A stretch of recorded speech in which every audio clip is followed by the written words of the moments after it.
पे यार डोगरों पे राज करने की सोची है, और डोगरों पे तो अंग्रेज नहीं राज कर सके, तुम काले अंग्रेजों ने कैसे सोच लिया कि तुम हम पे राज करोगे, लड़वा लड़वा के राज करोगे, हिंदू मुस्लिम जम्मू कश्मीर कर करके राज करोगे। तो मैं तो ये कहना चाहता हूँ इन लोगों को ना हिंदू पसंद करें ना ही कश्मीरी पसंद करें, इनको टोटल बायकॉट करें, यही एक तरीका है। बाकी जम्मू कश्मीर की जनता की युवाओं की डेली वेजेस की ज़िंदगी बर्बाद होती है तो होने दो, और उसी का नतीजा ये हो रहा है। ये स्मार्ट मीटर की बात कर रहे हो ना, ये इनको खाक करेगा। ये डेली वेजर की बात कर रहे हो ना, ये इनको ख़त्म करेंगे। ये युवाओं को जो खज्जल कर रहे हो ना, ये इनको ख़त्म करेंगे। स्मार्ट मीटर का जो मुद्दा है, बाकी स्टेटों से यहाँ पर सस्ती बिजली है। बाकी स्टेटों से हमने क्या लेना है भाई? ये कौन बोलता है बार बार कि बाकी स्टेटों के कुछ नेता जो बोलते हैं? पहले तो मैं बोलना नहीं चाहता, किस मुंह से बोलते हैं वो? ये आदाब, आप देख रहे हैं द वर्क न्यूज़ और मैं हूं आपके साथ मोहम्मद शिराज। आज हमारे साथ बातचीत करने के लिए मौजूद है सोशल एक्टिविस्ट सतवीर सिंह मनाज जी। सर वेलकम है मेरे चैनल पर। बहुत बहुत शुक्रिया जनाब। सतवीर जी, हम आपसे जानना चाहेंगे, जम्मू कश्मीर में बहुत से इशू चल रहे हैं।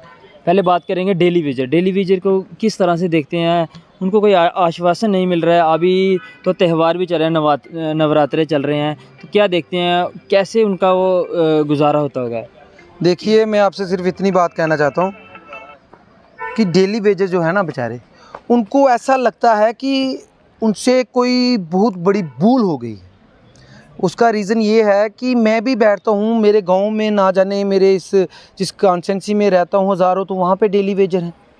और कुछ लोग तो मुझे ये कहते हैं, अभी कल ही एक डेली वेजर मिला कि जब हमारी शादी हुई थी तो जनाब यही दिखा के शादी की थी कि लड़का जो है ये पीएचई में लगा हुआ है और आने वाले दिनों में ये पक्का हो जाएगा। वो कह रहा है पक्का होने की तो बात छोड़िए, जो बच्चा है वो भी 18 साल से ऊपर वोट डालने के लायक हो गया। अब उसको भी समझ आ गई है कि मेरे बाप को आज तक पक्का नहीं किया, सरकारों ने पक्का नहीं किया था, और इसी बेस पे मेरी शादी हुई थी लड़की के साथ। मतलब कि जितने डेली वेजर हैं वो खुद तो अपने परिवार में खुद तो जल रहे होंगे, खुद तो ख़त्म हो रहे हैं, वो डर रहे हैं कि अब आखिरकार इस वक्त में कहाँ जाएंगे। 40-40 साल उनकी उम्र, 45 साल, 50-50 साल उम्रें हो गई, उन्होंने उम्रें दे दी, लेकिन उसके बावजूद आज तक सरकारें कुछ नहीं कर पाई। और जो पहले सरकारें थी 2014 से, क्योंकि जो आज की सरकार है ये तो बहुत ईमानदार है और बहुत ही निष्पक्ष सरकार है। हम मान लेते हैं पहले सरकारों ने डेली वेजर लगाए हैं, जो आज की भाजपा सरकार कहती है कि पहले सरकारों ने डेली वेजर लगाए हैं। मान लेते हैं अगर उन्होंने लगाए, लेकिन डेली वेजरों की गलती क्या है? उनको सरकारों ने अगर लगाया है तो ये वाली सरकारें क्यों नहीं उनको पक्का कर रही है? देखिए, उनकी क्या गलती है? डेली वेजेस को सरकारों ने लगाया, बड़ी सरकारें लगाती हैं। ये सरकारें आई हैं, जब दूसरी सरकार आएगी वो भी बताएगी इन लोगों ने कितने लोग लगाए हैं। जनाब, सरकारें आती हैं, सरकारें लगाती हैं, और जैसे लगते हैं वैसे पहले भी लगे होंगे, इन्होंने भी लगाए होंगे, ऐसी बात नहीं है। लेकिन बात सिर्फ इतनी है इंसाफ देने की, उनको इंसाफ दिया जाए। जब इस सरकार में वोटिंग की बात आई थी, जब वोट करने की बात आई थी, जब इनको वोट चाहिए थे, तब यहाँ पे भाषण हुआ था कि जितने भी डेली वेजर्स हैं उन सबको हमारी सरकार आते ही पक्का कर दिया जाएगा। तो सवाल अब इनसे पूछना चाहता हूँ ना कि आज तो कहा जाता है ये कैसे आए, कहाँ आए, किसने लगाया। जब आपको पहले ये पता था कहाँ से आए, किसने लगाया, तो आपने इनको आश्वासन क्यों दिया, इनके साथ वादा क्यों किया कि आप हमें वोट दीजिए, हमारी सरकार बनाइए और हम आप सबको पक्का कर देंगे। आज ये सरकार उनको पक्का क्यों नहीं कर रही? ये सरकार का कसूर है। मैं पिछली सरकारों पे नहीं जाऊंगा। अगर पिछली सरकारों में इसलिए जाऊंगा कि अगर इन्होंने वादा नहीं किया होता, अगर इन्होंने अपने भाषण में उस वक्त बोला होता कि हाँ हमें वोट दीजिए, हमें सत्ता में लाइए, लेकिन जो इलीगल तरीके से जो पहले सरकारों ने भर्ती की हुए लोग हैं पीएचई में, पीडीडी में, जितने भी डेली वेजेस, हम उनको पक्का नहीं करेंगे। इनको पता अगर ये बात बोलेंगे तो हम ख़त्म हो जाएंगे, हमें कोई वोट नहीं पड़ेगा। इन्होंने उनके इमोशंस के साथ खेला, उनके जज्बातों के साथ खेला। उनको कहा कि नहीं, पुरानी सरकारों ने आपको पक्का नहीं किया है, जिस दिन हम सत्ता में आएंगे जितने भी डेली वेजर्स हैं, पीएचई, पीडीडी, जितने भी डेली वेजर्स हैं, हम उनको पक्का करेंगे, उनको अच्छी तनख्वाहें देंगे, अच्छी ज़िंदगी देंगे। लेकिन पक्का करना तो दूर की बात है। आज ये सरकारें, हमारे चीफ सेक्रेटरी साहब भी बोल रहे हैं कि 2-2.5 लाख बंदा ये बैकडोर एंट्री में लगा हुआ है। अब तो इल्ज़ामात की बात आ गई है, ये कैसे लगा, किसने लगाया? इसका मतलब ये सरकार करना कुछ नहीं चाहती है। लेकिन मैं डेली वेजर से कहना चाहता हूँ, हम आपकी फुल सपोर्ट में हैं, और इस बार आपको ये करना है। पिछली बार इन्होंने वोट के लिए आपसे ये कहा था ना हम पक्का करेंगे। अब मैं उनको कहना चाहता हूँ, जितने डेली वेजेस, उनकी फैमिलियाँ, लाखों लोग जो हैं, कि अब की बार आपको इनका बायकॉट करना है और करवाना है लाखों लोगों से। इनको वोट नहीं देना है, क्योंकि ये झूठ बोलेंगे। अभी आने वाले दिनों में बड़े बड़े लीडर आ रहे हैं यहाँ पे, हो सकता है वो फिर से बोलें कि हम आपको पक्का करेंगे, ये सरकारें पक्का नहीं कर सकती, हम ही आपको पक्का कर सकते हैं। और इस बार आपका वोट, आपके परिवारों का वोट भारतीय जनता पार्टी को पड़ना चाहिए, ये ज़रूर बोलेंगे इस बार जब ये भाषण देने के लिए बड़े बड़े नेता आएंगे और ये जम्मू के नालायक लीडर उनसे बुलवाएंगे कि यह पूरी जनता, पूरा डेली वेजर हमारे खिलाफ है। आपको ये बोलना ही पड़ेगा, क्योंकि इन लोगों को भारतीय जनता पार्टी जम्मू कश्मीर की जो है उस पर यकीन ही नहीं है। अब वो अपने लीडरों से ये बुलवाएंगे, बड़े बड़े लीडरों से बुलवाएंगे। लेकिन मैं डेली वेजर से कहना चाहता हूँ, बिल्कुल भी इनकी बातों में नहीं आना है।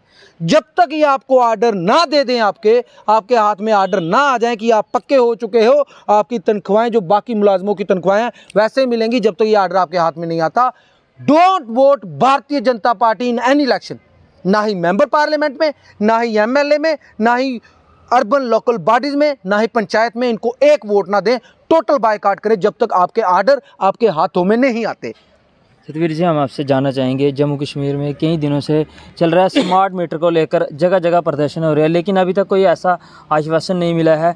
लेकिन हम आपको भी ये जानकारी है कि जम्मू कश्मीर में बिजली तैयार हो रही है, फिर भी स्मार्ट मीटर लगाए जा रहे हैं। क्या कहना देखिए ना, मेरी बात सुनिए, जब आपने किसी दिल्ली से आए हुए इंसान के बहकावे में, उसके भाषण पे, उसकी बातों पे आपने ऐसे लोगों को जितवा दिया जो काम के लायक ही नहीं थे, जिन्हें सियासत का पता नहीं था, जिनको गवर्नमेंट चलाना आता नहीं था, और जो डरे डरे रहते थे कि सरकार ना टूट जाए, कि 2-3 साल दो हमें दिहाड़ी लगाने का मौका मिला है सरकार में, तो हमारी दिहाड़ी कहीं ना छूट जाए। वो तो अपने काम करने में व्यस्त हो गए थे। उनको कहाँ इन डेली वेजरों की परवाह थी, उनको कहाँ जम्मू की जनता की, उनको कहाँ जम्मू के युवाओं की परवाह थी, उनको किसी की परवाह थी। उनको परवाह यही थी कि ज़िंदगी में पहली बार मौका लगाए।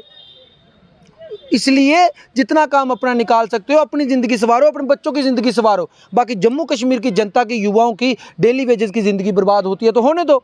और उसी का नतीजा ये हो रहा है आज की डेट में। स्मार्ट मीटर लग रहे हैं, बिजली यहाँ पैदा हो रही है। यहाँ पे लोगों को सस्ती बिजली मिलनी चाहिए, आसानी से बिजली मिलनी चाहिए, ना तो बिजली मिलती है, ऊपर से स्मार्ट मीटर लगाए जा रहे हैं, और ऊपर से बिल जो आ रहे हैं 2000 का 20,000 हो रहा है, किसी का 15,000 हो रहा है। लोग कहाँ से देंगे? दुनिया तो मैक्सिमम डेली वेजर है यहाँ पे, जहाँ पे अनएम्प्लॉयमेंट सबसे ज़्यादा है, तो लोग बिल कहाँ से देंगे? और दें भी क्यों भाई? जब हमारे यहाँ पे उत्पादन होता है, हम आधे हिंदुस्तान को बिजली देते हैं, तो हमें तो सस्ती मिलनी चाहिए। मतलब नाम मात्र पैसे लेने चाहिए हमसे, कि नाम मात्र की जो खर्चा होता है उसके पैसे ले लीजिए। वो हम दे भी रहे थे, लेकिन उन्हें स्मार्ट मीटर, ये स्मार्ट मीटर का जो मुद्दा है, बाकी स्टेटों से यहाँ पर सस्ती बिजली है। बाकी स्टेटों से हमने क्या लेना है भाई? ये कौन बोलता है बार बार कि बाकी स्टेटों के कुछ नेता जो बोलते हैं? पहले तो मैं बोलना नहीं चाहता, किस मुंह से बोलते हैं वो? ये क्या उनको नहीं पता बिजली का उत्पादन कहाँ से होता है, कितना होता है, कितने यहाँ वहाँ पे जाती है? ये सिर्फ कंपैरिजन कर देते हैं, कंपैरिजन करने के बताते हैं कि वहाँ 20 है, वहाँ 30 है, वहाँ 40 है, वहाँ 10 है, वहाँ पे 15 है। आपको कितनी मिल रही है? 5 रुपये। मतलब अंधों में कहाना राजा, ये वो वाली स्कीम खेलते हैं कि अगर सारे अंधे होंगे, हम ये तो कह देंगे ना जम्मू कश्मीर वालों आप काने हो, क्योंकि वो खुश हो जाएगा कि मेरी एक आंख तो है ना। ये वही कहते हैं वहाँ पे महंगी है, आपको सस्ती है। लेकिन अब महंगी सस्ती वाली गेम तो रही नहीं ना, हम उन बातों में आने वाले। हमें बिजली चाहिए बिल्कुल सस्ते रेट पे, जो वाजिब रेट पहले चल रहे थे, हमें वैसे ही चाहिए। ये स्मार्ट मीटर का मुद्दा हीटर की तरह आस्ता आस्ता गर्म हो रहा है। जब हीटर गर्म होगा, उस पर तवा रखा जाएगा, और जब तवा गर्म होगा, उस पर ये जो बयानबाजी करते हैं ना, तो मैं चाहता हूँ ऐसे लीडरों को वहाँ पे बिठाना चाहिए 2-2 मिनट के लिए उस तवे के ऊपर, तो इनको पता लगे कितनी गर्मी है जम्मू कश्मीर की जनता के अंदर, जो इनको खाक करके रख देगी। ये स्मार्ट मीटर की बात कर रहे हो ना, ये इनको खाक करेगा। ये डेली वेजर की बात कर रहे हो ना, ये इनको ख़त्म करेंगे। ये युवाओं को जो खज्जल कर रहे हो ना, ये इनको ख़त्म करेंगे। Everybody is total against Bharatiya Janata party and the leader of Bharatiya Janata party. हम उनके अगेंस्ट हैं और उनके अगेंस्ट काम करेंगे। जब तक हमारी बिजली सस्ती नहीं होती, स्मार्ट मीटर ख़त्म नहीं होते, जब तक डेली वेजर पक्के नहीं होते, युवाओं को नौकरियां नहीं मिलती, ये स्कैम वाला सिलसिला ख़त्म नहीं होता, तब तक तो हम इनके खिलाफ ही चलेंगे और सरेआम चलेंगे। और ये बात बता देना चाहता हूँ कि जम्मू कश्मीर को पहले प्रताड़नाएँ हुई होंगी, लेकिन इस हिसाब की प्रताड़ना कभी नहीं हुई कि आपने स्टेट तोड़ दी, यूटी कर दी, युवाओं को खज्जल कर दिया, डेली वेजरों को खज्जल कर दिया, स्मार्ट मीटर, प्रॉपर्टी टैक्स, मतलब आपने तो हम पे जजिया लगा दिया। मतलब आप क्या दिखाना चाहते हो कि अंग्रेज़ ऐसे राज करते थे, ऐसे राज करते थे? तो मेरी बात सुनिए, अंग्रेज़ तो राज करके वो भाग गए, तो आप तो काले अंग्रेज़ हो, कितना वक्त लगेगा? और ख़ास तौर पे यार डोगरों पे राज करने की सोचिए, और डोगरों पे तो अंग्रेज़ नहीं राज कर सके, तुम काले अंग्रेज़ों ने कैसे सोच लिया कि तुम हम पे राज करोगे? लड़वा के राज करोगे, हिंदू मुस्लिम जम्मू कश्मीर कर करके राज करोगे, तो मैं तो ये कहना चाहता हूँ इन लोगों को ना हिंदू पसंद करें ना ही कश्मीरी पसंद करें, इनको टोटल बायकॉट करें, यही एक तरीका है। क्योंकि इनकी राजनीति बाद में धर्म पे आ जाएगी। हो सकता है इलेक्शन के वक्त में आपको पता चले कि पाकिस्तान पे कोई 4-5 गोले फेंक दे, ये मुफ्त में कहीं जाके रेगिस्तान में गोले फेंक दे पाकिस्तान पे, तो नेशनल मीडिया चला देगा कि मोदी जी ने वहाँ पे अपने जहाज़ भेजे हैं। वो कौन सा लिया था? रफ़ेल भेजे हैं, और रफ़ेल ने की है बमबारी, पाकिस्तान आधा ख़त्म हो चुका है। जैसे हम ये सुनते हैं पागल हो जाते हैं, पाकिस्तान ख़त्म हो गया, यहाँ पे डोल नगाड़े बचने लग जाते हैं, वोट डलने लग जाते हैं। जब वोट पड़ते हैं, ये जीते हैं ना, पाकिस्तान ख़त्म होता है और ये जीत भी जाते हैं। जब ये जीतते हैं तो प्रॉपर्टी टैक्स आता है, स्मार्ट मीटर का टैक्स आता है, फिर उसके बाद आपका सांस लेने का अभी तक टैक्स है नहीं, हो सकता है वो भी आ जाए। इनको लगे कि जम्मू कश्मीर की आबो हवा ज़्यादा अच्छी है, इसका भी टैक्स लेना चाहिए, वो टैक्स भी आ जाएगा। फिर डेली वेजर खज्जल होते हैं, इसलिए इस वजह से खज्जल होते हैं कि हम राजनीति स्टेट की होती है, हम उसको देशों पे ले जाते हैं। राजनीति जम्मू कश्मीर की होगी, हम उसको हिंदू मुस्लिम पे ले जाते हैं। जब इन बातों पे चलोगे तो ये सब चीज़ें होना लाजमी है, इसलिए लोगों को जागना पड़ेगा। अब इनकी बातों में नहीं आना है। अब सुखोई जाके मेरे ख्याल से इस्लामाबाद में बम फेंक देना, तो मेरे ख्याल से इनको वोट तब भी नहीं डालना चाहिए। रीज़न ये है, ये मूर्ख बनाने के लिए ये सब करते हैं, ये अच्छे तरीके से नहीं करते। ऐसा तो मैं चाहूँगा पूरा पाकिस्तान ये ले ले, लेकिन नहीं, ये पाकिस्तान को लेने का ड्रामा इसलिए कर सकते हैं क्योंकि इनको वोट चाहिए हमारा, बस। अब मैं लोगों से कहना चाहता हूँ, धर्म की राजनीति में ना आए, इनका टोटल बायकॉट करें। हाँ, अगर ये स्मार्ट मीटर हटा देते हैं, प्रॉपर्टी टैक्स हटा देते हैं, जैसे पहले चल रहा था बिल्कुल नॉर्मल कर देते हैं, डेली वेजर को पक्का कर देते हैं, हो सकता है हम इनका प्रचार करें।